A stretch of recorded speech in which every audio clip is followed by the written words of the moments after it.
Un autre point très intéressant est la formation des artistes qui ont participé au salon. On s'aperçoit qu'il y a une écrasante dominante de personnes qui ont réalisé une école d'art. 88% des artistes en 2009 et 92% en 2010 ont fait une école d'art. Ça, c'est un architecte, je crois, en 9, un autodidacte en 2009, et le reste, après, les personnes ont réussi à identifier s'ils avaient fait une formation artistique ou s'ils étaient autodidactes. Un très très grand nombre de personnes qui ont été retenues, qui ont fait des écoles d'art.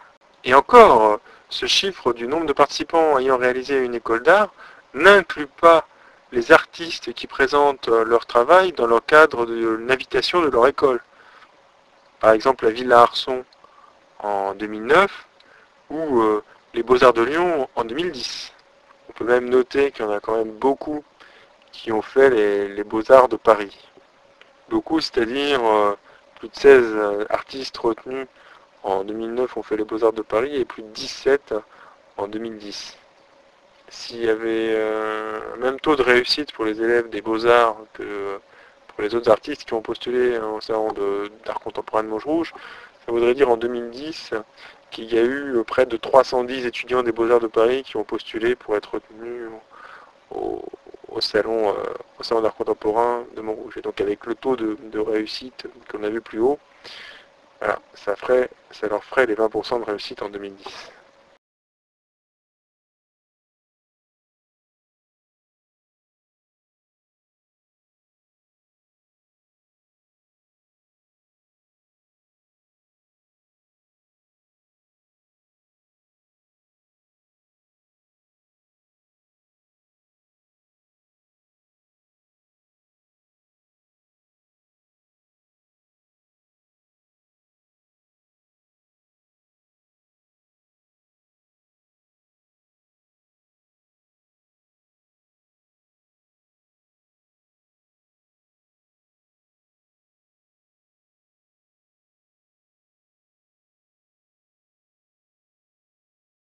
L'approche du collège critique, c'est-à-dire d'un certain nombre de personnalités, 16 en 2009 et autant en 2010, qui chacun sont le parrain d'un ou plusieurs artistes, c'est quelque chose de vraiment assez incroyable. C'est-à-dire que c'est des personnes qui ont des responsabilités très élevées dans le monde de l'art contemporain, qui passent du temps pour écrire un texte pour un artiste.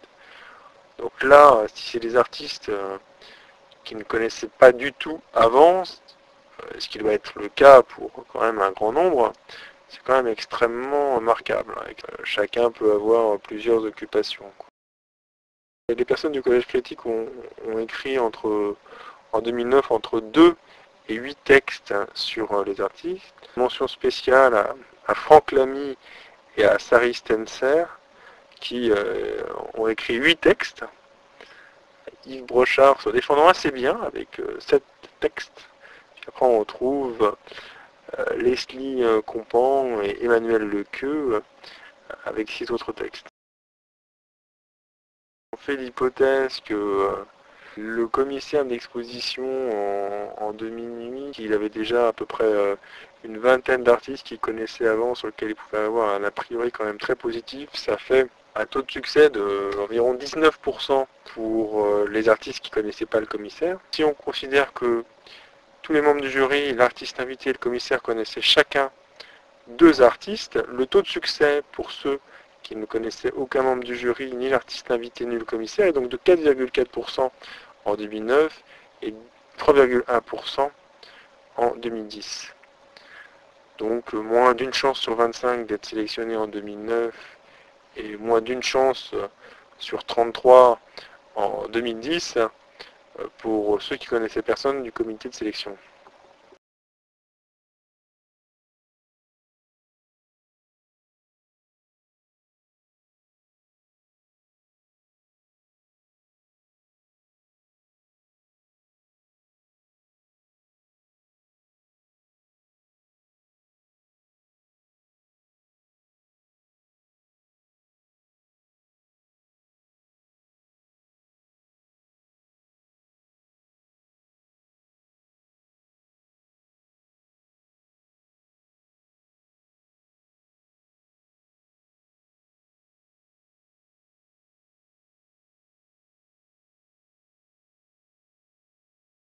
Alors, les artistes qui ont été sélectionnés au Salon d'art contemporain de Montrouge ont réalisé plutôt plus d'expositions suite au salon qu'avant, puisqu'ils ont réalisé en moyenne 4 expositions ensuite.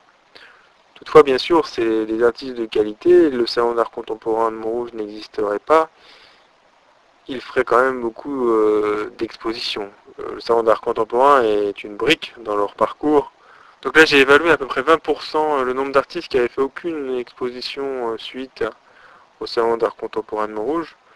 Bon, ça, c'est un chiffre qui est sans doute un petit peu pessimiste, puisqu'il est difficile de tracer les expositions récentes des artistes qui ne mettent pas forcément à jour sur leur site.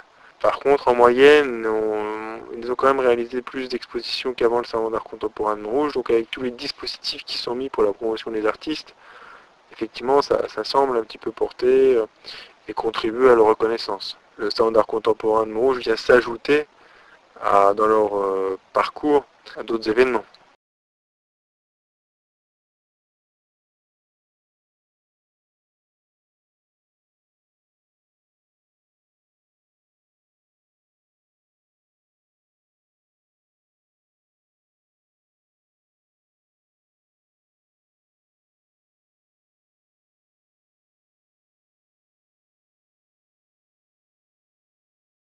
Alors le gratin des artistes qui ont été sélectionnés au Centre d'art contemporain de Montrouge peuvent participer à la jeune création européenne.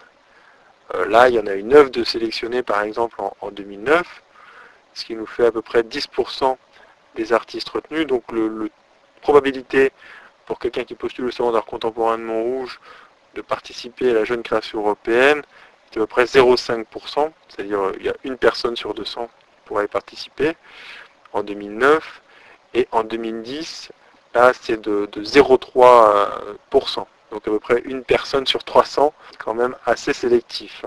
Sur le panel des artistes qui ont été sélectionnés pour la jeune création européenne, la moyenne d'âge est celui du salon. Les proportions d'artistes qui ont un site internet ou pas seront également celui du salon. Ils ont réalisé à peu près un nombre d'expositions identique à la moyenne des artistes. Bon, l'âge des lauréats pour le Palais de Tokyo, c'est-à-dire que là, il y a 3 artistes qui sont sélectionnés pour le Palais de Tokyo, donc 1 sur 30 à peu près par rapport aux artistes sélectionnés qui ont été retenus pour le Salon d'art contemporain de Montrouge. Donc là, il y en a très peu qui ont un site internet à eux. C'est assez étonnant. Et là, ils ont réalisé un nombre très important d'expositions. Alors la vente aux enchères est probablement une très bonne initiative. Ça va être un très bon lieu pour encourager les artistes sélectionnés. Pour les postulants, est-ce que c'est pertinent de donner leur âge s'ils ont plus de 30 ans? Ça, c'est pas évident. Je leur conseille d'avoir fait pas mal d'expositions dans des lieux retentissants pour augmenter leurs chances. Si vous avez fait une école d'art, un très bon point. Bien sûr, vaut mieux avoir fait les Beaux-Arts de Paris qu'une autre. Si vous avez déjà participé à Montrouge, là, vaut peut-être mieux pas le marquer sur le CV, ils l'auront peut-être oublié. Ça peut être un des avantages. Et bon, si jamais vous connaissez quelqu'un du collège critique ou du jury qui décerne les lauréats, ou si vous connaissez le commissaire, là, ça peut pas faire de mal.